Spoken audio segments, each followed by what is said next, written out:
And you'll do the same thing with your game too.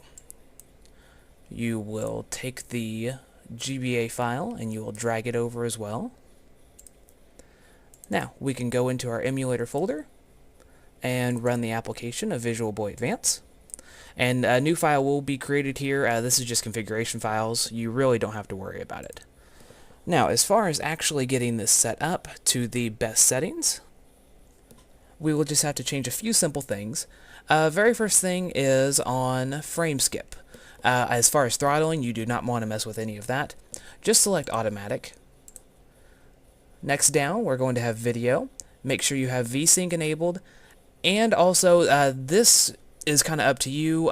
What this does is it just kind of scales the picture quality image to whatever you have it on.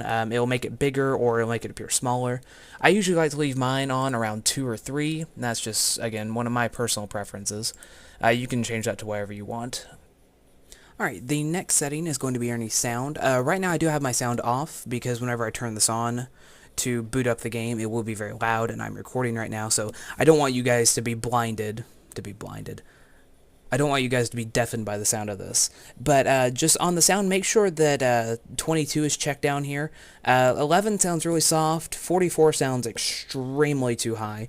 So I generally just leave mine on 22. Now, you can adjust the volume manually in here as well.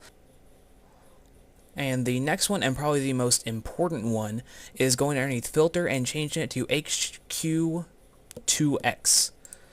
This will give it that HD look, and you will be pretty much good to go after that. One thing you can do is you can change the Game Boy one on here to GBA. Again, it doesn't make that big of a difference, but I think it makes a small visual adjustment that I just prefer. And that is setting up the software. Next will be the controller setup.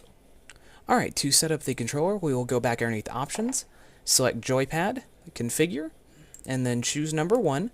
Now, one thing that's really cool about this, you can actually use like a 360 controller or a just any plug-in controller if you want. Or you could set it up to your mouse and keyboard. Well, not really your mouse, just your keyboard. But I'm going to set it up using a 360 controller. And I would recommend using the D-pad for your movements because that is how we controlled it. If you use the joystick, it feels wrong to me. But again, that's my personal preferences. So, underneath joypad configurations, I will press up for my joystick, down, left, right, A, B, L, R, start. Now, speed, what that does is, if your emulation is running a little bit slow, or if you want it to go a little bit faster, then you can speed it up. I'm just going to set mine to the Y button up at the top because I don't plan on using it.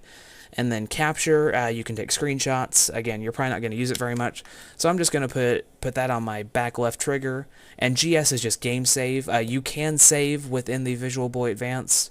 But you can also access the in-game saves, so that's generally just what I do. So I won't use that very often at all. So I'll just set it back to another trigger along the back.